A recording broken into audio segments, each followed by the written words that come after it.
को विनम्र श्रद्धांजलि अर्पित करता हूं। भाइयों बहनों, हमारे यहाँ वरिष्ठ नेता हुआ करते थे स्वर्गीय बलिराम कश्यप जी।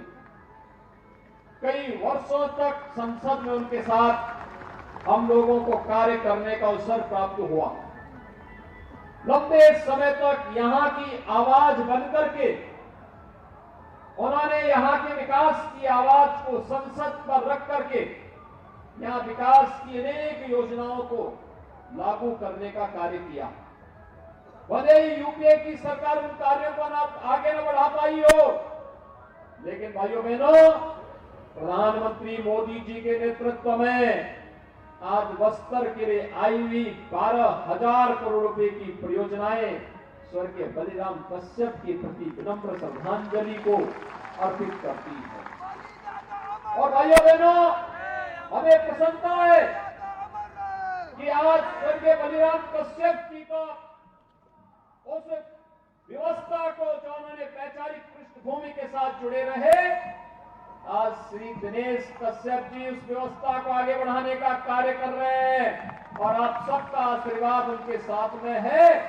मैं इस अवसर पर स्वर्गीय बलिराम कश्यप जी को भी अपनी विनम्र श्रद्धांजलि अर्पित करते हुए उनकी स्मृतियों को नमन करता हूं। भाइयों बहनों, छत्तीसगढ़ की धरती हम सब के लिए एक पुण्य धरा है।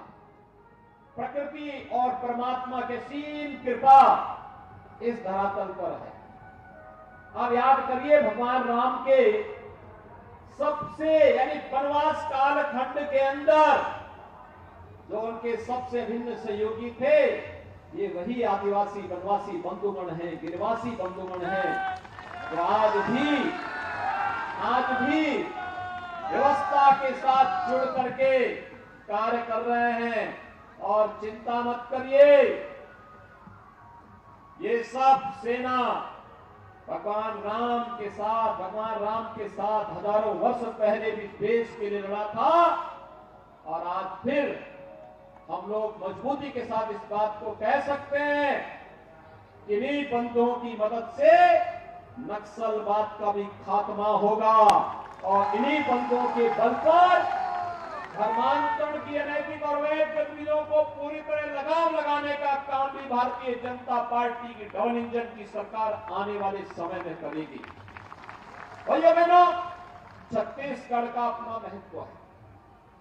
प्रकृति और परमात्मा की इतनी असीम कृपा है इस धरती पर। भगवान राम को भी अपने वनवास कालखंड की भूमि के रूप में इस धरती को चुनना पड़ा था। याद करिए, यहीं पे आकर के उन्होंने अपने पूरे वनवास कालखंड को व्यतीत किया था, इन्हीं बंधुओं के बीच में व्यतीत किया था।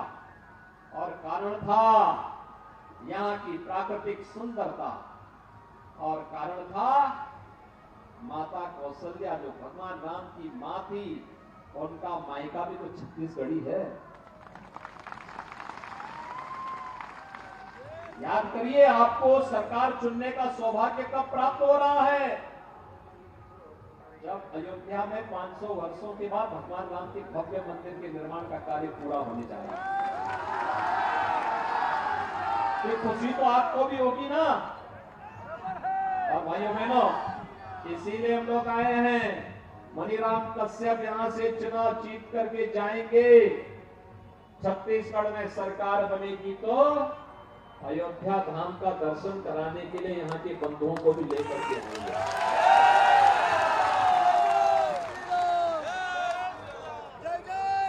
भाइयों बहनों,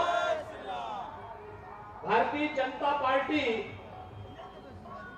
बोलती और केवल घोषणा नहीं करती, करके दिखाती है। जो पहले असंभव था, अयोध्या में राम मंदिर का विवाद, ये कांग्रेस की देन थी। ये समाधान नहीं देना चाहती थी।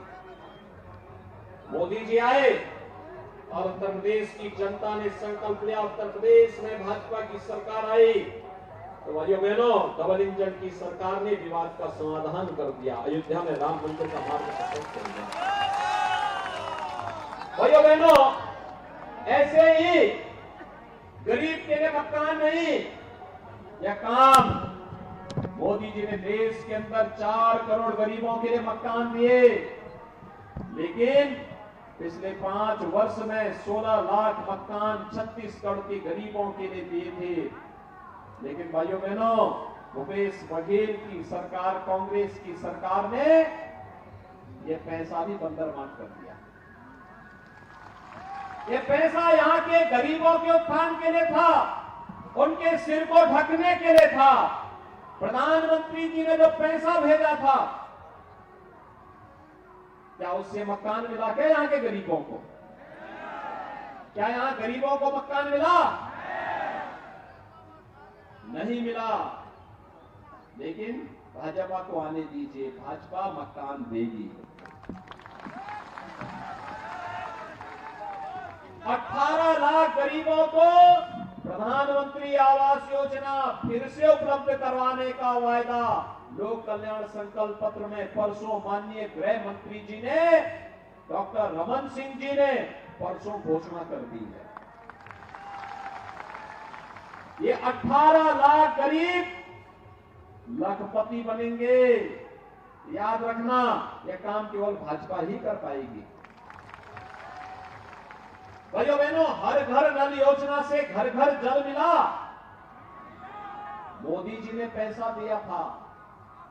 उत्तर प्रदेश में हम लोगों ने 150 लाख यानी 1.5 करोड़ परिवारों को हर घर नल दे दिया। हर परिवार में आरओ का पानी पहुंचा दिया। शुद्ध पानी का मतलब बीमारी का समाधान हो जाना, पूरी तरह समाधान हो जाना। और उस बीमारी को पूरी तरह मुक्त करने के लिए व्यक्ति स्वस्थ रह सके, इसके लिए यह कार्य मोदी जी ने पूरे देश में लागू किया। छत्तीसगढ़ में ये पैसा भी बंदरबांट हो गया। हर घर नल योजना मिली क्या? नहीं मिली। यहां पर किसी भी योजना को प्रभावी ढंग से छत्तीसगढ़ में कांग्रेस की सरकार ने लागू ही नहीं होने दिया है। और इसीलिए यहां का गरीब बेबस एक ही प्रश्न पूछता है और पूछ रहा है, हमन लोग तो नहीं मिलिस, आप लोग मिलिस का?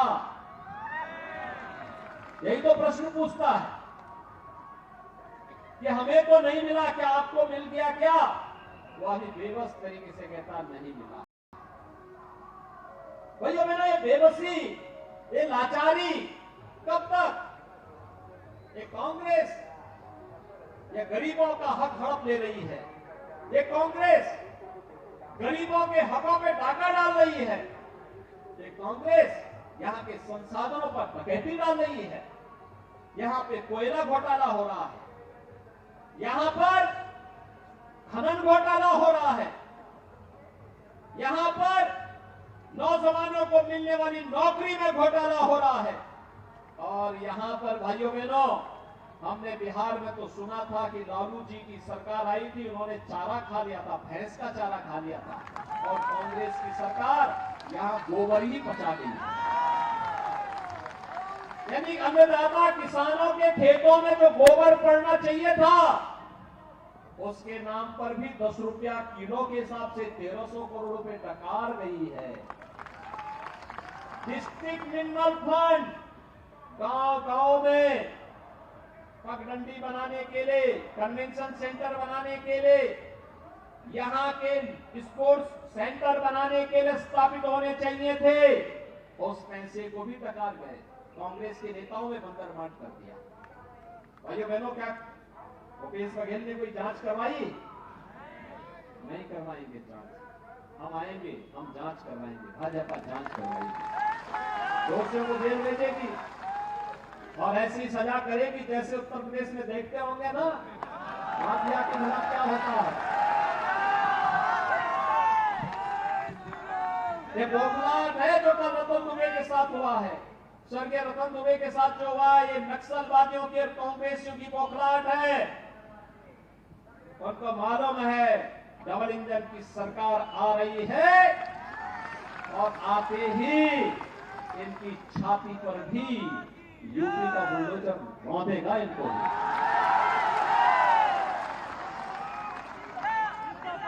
भाइयों बहनों, मैं आप सबसे यही कहने के लिए आज आया हूं। यहां पे मैं कल गया था एक कार्यक्रम में, हमारा एक कार्यकर्ता ईश्वर साहू चुनाव लड़ रहे हैं, उनके पुत्र भुवनेश्वर साहू की हत्या इसलिए कर दी थी, उस नौजवान ने अपने गांव में लव जिहाद के माध्यम से एक बालिका को झूठे प्रलोभन दे करके, धोखा दे करके जबरन उसको मुसलमान बनाने का कुत्सित प्रयास किया गया। और उस बालिका ने जब इसका विरोध किया, कंप्लेंट की, कोई सुनवाई नहीं हुई। और उस बालिका का समर्थन कर रहे थे भुवनेश्वर साहू की उन्हीं के गांव में कांग्रेस के नेताओं की सौ पर निर्मम हत्या कर दी गई। ये लव जिहाद के नाम से भाजपा के कार्यकर्ताओं की हत्या करेंगे, ये स्वीकार्य नहीं हो सकता। एक गरीब की हत्या करेंगे, स्वीकार्य नहीं हो सकता। एक आदिवासी, एक वनवासी, एक पिछड़े जाति के नौजवान की हत्या करेंगे, ये स्वीकार्य नहीं हो सकता है। धर्मांतरण के नाम पर जिस प्रकार के राजनीतिक गतिविधियों को ये सरकार प्रश्रय दे रही है, ये स्वीकार नहीं किया जाना चाहिए। भाइयों बहनों, यह आपको राम की विरासत से दूर करने का प्रयास हो रहा है। यह आपको माता दंतेश्वरी की विरासत से, यह आपको गंगा देवी माता की विरासत से दूर करने का प्रयास हो रहा है, आपके पूर्वजों की परंपरा से दूर करने का प्रयास हो रहा है। और इसलिए इस साजिश को पूरी तरह बेनकाब करने के लिए हम सबको अब मिलकर के कार्य करना होगा। और इसीलिए छत्तीसगढ़ में कल भी मैं था, एक ही आवाज आ रही है, और भाइयों, और आवाज है कि अब न सही बोल, और न सही बोल। भाइयों बहनों, हम सबको इस अभियान के साथ जुड़ना है। छत्तीसगढ़ पूर्व प्रधानमंत्री स्वर्गीय सदैव अटल बिहारी वाजपेयी जी ने बनाया था। इसलिए बनाया था यहाँ के बंधुओं को विकास की मुख्य धारा के साथ जोड़ करके विकसित छत्तीसगढ़ के सपने को साकार किया जा सके। और इसको भाजपा की सरकार ने अपने समय में करने का प्रयास भी किया। लेकिन भाइयों बहनों, जो सपने छत्तीसगढ़ के थे 5 वर्ष में धूप दूषित हुए, उन सपनों को पूरी तरह तार-तार किया है कांग्रेस सरकार ने। भाइयों बहनों, हम सब आज आपके पास आए हैं आपसे यही कहने के लिए, एक कांग्रेस बस्तर जैसे धनी संपदा से संपन्न, प्राकृतिक संपदा से संपन्न इस क्षेत्र के विकास को पूरी तरह बाधित कर देना चाहती है। और इसीलिए आज हम सब आपके पास आए हैं कहने के लिए कि भाइयों बहनों, भारतीय जनता पार्टी विकास की एक नई कथा डबल इंजन की सरकार के साथ उत्तर प्रदेश की तर्ज पर छत्तीसगढ़ में भी लिखना चाहती है और बस्तर में भी लिखना चाहती है। हम लोग बस्तर को स्वर्गीय बलिराम कश्यप के अनुरूप विकास की एक नई कथा के रूप में आगे बढ़ा देना चाहते हैं। राम राज्य की भूमि बना देना चाहते हैं, माता दंतेश्वरी के धाम के रूप में इसे विख्यात कर देना चाहते हैं। और इसके लिए भारतीय जनता पार्टी आपके पास आई है कहने के लिए कि हमने बनाया है, हम ही संवारेंगे, हमने बनाया है, हम ही संवारेंगे। और आप सबसे मैं यही कहूंगा कि भ्रष्टाचारी, वादा खिलाफी, अत्याचारी कांग्रेसी सरकार के खिलाफ हम सबका एक ही संकल्प होना चाहिए। अब न सही बोल, बदल के रहो, अब न सही बोल, अब न सही बोल। और हम सबको एक ही बात को कहना है, तैयारी पूरी है, भाजपा तैयारी पूरी है, भाजपा जरूरी है। आप सबसे मैं अपील करूंगा, भारतीय जनता पार्टी ने श्री मनीराम कश्यप को, भाइयों बहनों, मनीराम कश्यप एक सामान्य कार्यकर्ता है आपका, आप इनको पहचान रहे हैं ना। मनीराम कश्यप के साथ समर्थन में एक बार जोरदार तरीके से अपने हाथ को ऊपर करिए। सभी लोग सहमत है, सभी लोग सहमत है तो मेरे साथ बोलेंगे, भारत माता की, भारत माता की, छत्तीसगढ़ महतारी की, छत्तीसगढ़ महतारी की, दंतेश्वरी माता की, दंतेश्वरी माता की। माता की जय श्री राम, जय जय श्री राम।